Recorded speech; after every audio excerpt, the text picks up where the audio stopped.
মানুষগুলোকে ভয় দেখিয়ে আর কাজ হচ্ছে না। এখন মানুষগুলোকে একটু অন্যরকম ভাবে ব্যবস্থা করতে হবে। ওহ, যা গরম পড়েছে, এই গরমের জ্বালায় আর ঘরে টেকা যায় না। আরে একটা মানুষ না, লোকটা তো এইদিকেই আসছে, আর কি যেন বলছে।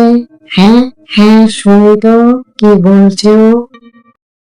এই গরম থেকে বাঁচতে হলে একটা এসি লাগাতেই হবে, কিন্তু এসির দাম তো অনেক, আর এই গ্রামে একটাও এসির দোকান নেই। এসি কিনতে হলে শহরে যেতে হবে, তার থেকে এসির হাওয়া ভুলে যাওয়াটাই ভালো। আরে আরে, সত্যি তো এই গরমে মানুষগুলো অস্থির হয়ে পড়েছে। এই সময় একটু মজা করা যাবে। আমি কালকে একটা এসির দোকান দেব এই গ্রামে, আর অনেক টাকাও উপার্জন করব। আর সেই টাকা দিয়ে অনেক হাড় দুল চুড়ি আরো কত কি, ওহ, ব্যাপারটা জমে যাবে। ডাইনি তারপর দিনই গ্রামে একটা এসির দোকান খোলে এবং সে তার চেহারা পরিবর্তন করে নেয়, কিন্তু ডাইনি তার গলা পরিবর্তন করতে ভুলে যায়। আসুন আসুন, সস্তায় এসে নিয়ে যান, মাত্র 999 টাকায়। আসুন আমার প্রিয় দাদা দিদিরা, মাত্র 999 টাকায় এসি নিয়ে যান, আর এই গরমেও ঠান্ডা হাওয়ার আনন্দ উপভোগ করুন। মাত্র 999 টাকায় এসি। এসি নিয়ে যান, এসি। কি রে রতন, শুনেছিস? মাত্র 999 টাকায় এসি দিচ্ছে। ঠিকঠাক চলবে তো রে? এই তো কিছুদিন আগে একটা হাই স্পিড ফ্যান নিলাম 2000 টাকা দিয়ে, আর এখানে মাত্র 999 টাকায় এসি। কে জানি আদেও এসি না এসির কভার বিক্রি করছে। আরে শিবুদা, চলো আগে গিয়ে তো দেখি কেমন এসি। যদি ঠিকঠাক হয় তাহলে আমি আজই একটা নিয়ে নেব। হ্যাঁ চল তো গিয়ে দেখি।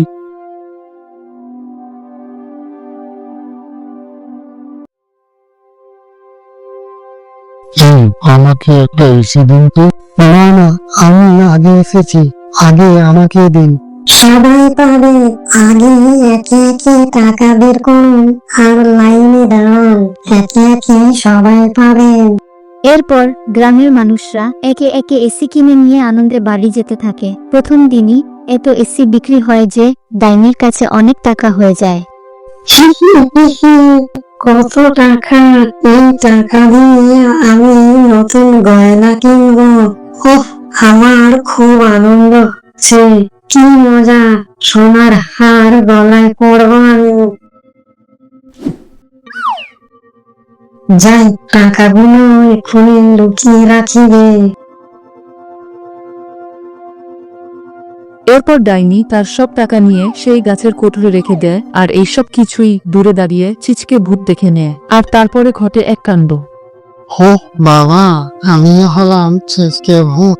ডাইনির সব টাকা নিয়ে ভেঙে পড়বো শুরু। তারপর যেই বলা সেই কাজ। ছিচকে ভূত চুপি চুপি সেই গাছের কাছে গিয়ে ডাইনির সব টাকা নিয়ে সেখান থেকে ভেগে পড়ে। টাকাগুলো দূরে রেখে দিয়ে ভুল করেছি, আমার কাছে রেখে দিলে ভালো হতো। আমি বরং আমার জাদু আয়না দিয়ে দেখি সব ঠিকঠাক আছে কিনা। গাছের কোটরে রেখেছি টাকা, আয়না দেখাও সেটা।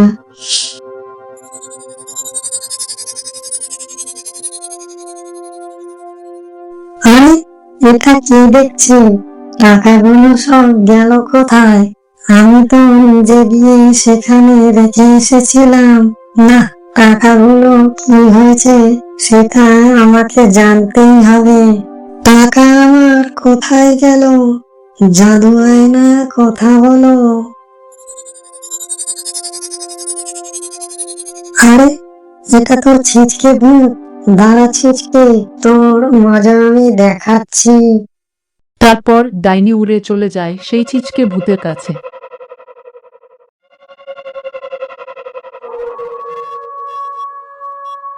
ছিচকে, এই ছিচকে, এই বেটা ছিচকে। চিংড়ি, এটা ডাইনির গলা না? ডাইনি বোধহয় সব জানতে পেরে গেছে। এবার আর আমার নিস্তার নেই। ছিচকে, এই বেটা ছিচকে, বেরো বলছি। আরে ডাইনি দিদি যে, কি হলো হঠাৎ আমার বাড়িতে? কিছু বলবে? নাটক করিস না তো, ভালো ভালোই আমার টাকা দিয়ে দে বলছি, না হলে। আরে দাঁড়াও দাঁড়াও, তোমার টাকা? ডাইনি দিদি, তুমি কি বলছো? আমি তো কিছুই বুঝতে পারছি না। কিছুই বুঝতে পারছিস না তাই না? আমি আমার জাদু আয়না দিয়ে সব দেখেছি, তাই ভালোভাবে বলছি, আমার টাকা আমায় ফিরিয়ে দে, না হলে আমি তোর মুন্ড ছিঁড়ে নেব। দয়া করো ডাইনি দিদি, আমি তোমার সব টাকা ফিরিয়ে দিচ্ছি। তুমি শুধু আমায় ক্ষমা করো, এই নাও তোমার টাকা। তারপর ছিচকে ভূত ডাইনির সব টাকা ফিরিয়ে দেয়। আর তখনই ডাইনির মাথায় একটা বুদ্ধি আসে। ডাইনি বলে, আমি তোকে ক্ষমা করে দিতে পারি, কিন্তু তোকে আমার একটা কাজ করে দিতে হবে। আমি সব কাজ করতে রাজি আছি। ডাইনি দিদি, তুমি শুধু একবার বলো আমাকে কি কাজ করতে হবে। তাহলে শোন, আমি দিনের বেলা গ্রামে এসি বিক্রি করব, আর তুই রাতের বেলা সেই এসি চুরি করে আবার আমার দোকানে রেখে দিবি। আর যদি সেটা না করিস তাহলে। তুমি কোনো চিন্তা করো না ডাইনি দিদি, তুমি যেমনটা বলবে তেমনটাই হবে। তুমি শুধু আমাকে ছেড়ে দাও। ঠিক আছে, তোকে ছেড়ে দিলাম, তুই শুধু আমার কথা মতো কাজটা করে। তারপর দিন ডাইনি আবার এসি বিক্রি করতে থাকে। আসুন, সস্তায় এসি নিয়ে যাবেন, মাত্র 999 টাকায়। আসুন আমার প্রিয় দাদা দিদিরা, মাত্র 999 টাকায় এসি নিয়ে যান। এইভাবে একে একে ডাইনির 15টা এসি বিক্রি হয়ে যায়। ওহ, আজও অনেক এসি বিক্রি হয়েছে। হি হি হি হি হি, কি মজা! গ্রামের লোকেরাও খুব খুশি, কিন্তু বাছারা জানে না যে ওই এসি আর বেশিক্ষণ ওদের কাছে থাকবে না। রাত হলে ছিটকে সব এসি হাওয়া করে দেবে। হি হি হি হি হি হি। দিল্লি, দেখো এসি থেকে কেমন ঠান্ডা হাওয়া বেরিয়ে ঘরটা ঠান্ডা হয়ে গিয়েছে। আমি তো ঠিক করেছি আজ সারা রাত এসির হাওয়াতেই লম্বা ঘুম দেবো। এরপর দিন সকালবেলা শিবু দেখে তার এসিটা ঘরে নেই। যাব বাবা, এটা কিরকম হলো? রাতের বেলা এসি চালিয়ে ঘুমালাম, আর সকালে উঠে দেখি এসিটা নেই। তাহলে কি এসিটা চুরি হয়েছে? হ্যাঁ, এটা নিশ্চয়ই চিনু চোরের কাজ। আজ চিনুর একদিন কি আমার একদিন। এরপর যেই বলা সেই কাজ, ছিচকে ভূত একে একে সব বাড়ি থেকে এসে চুরি করে ডাইনির দোকানের দিকে যেতে থাকে। এমন সময় ভোর হয়ে আসছে, আর তখনই একটা ঘটনা ঘটে। গ্রামের পুরোহিত মন্দিরে পুজো করবে বলে ভোরে স্নান করতে বেরিয়েছে। এমন সময় সামনের দিকে তাকাতেই এটা এটা কি দেখছি আমি? এসিগুলো সব হাওয়ায় ভাসতে ভাসতে কোথায় যাচ্ছে? এ তো ভুতুড়ে ব্যাপার বলে মনে হচ্ছে। না, ব্যাপারটা কাল সকালে গ্রামবাসীকে জানাতে হবে।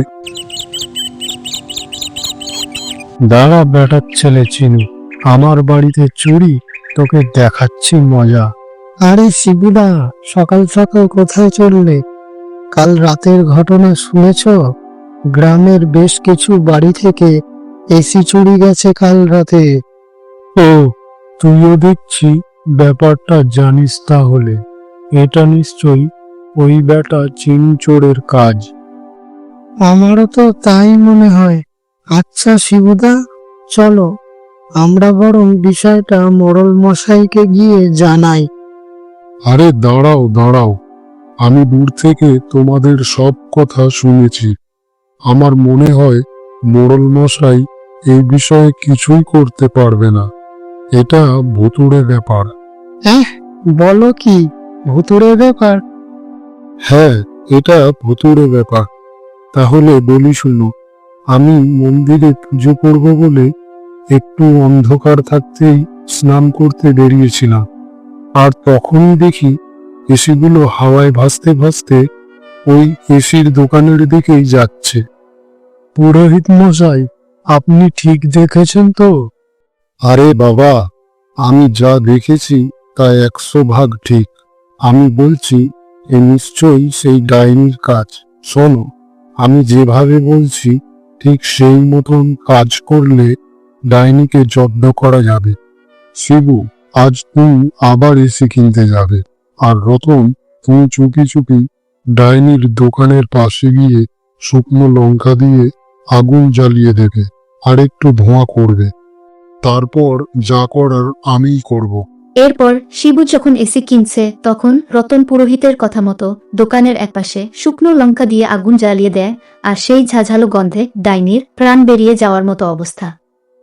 ওরে বাবারে, লঙ্কা পোড়ার ধোঁয়ায় আমার সারা শরীর জ্বলে যাচ্ছে।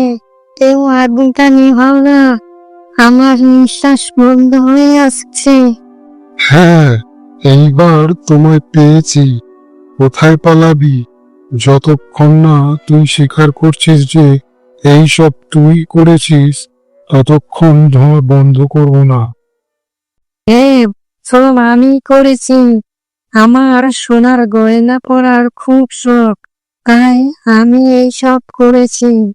আমি ভুল করেছি, আর কোনোদিন এরকমটা হবে না। ছেড়ে দে বাপ, আমায় ছেড়ে দে। ঠিক বলছিস তো?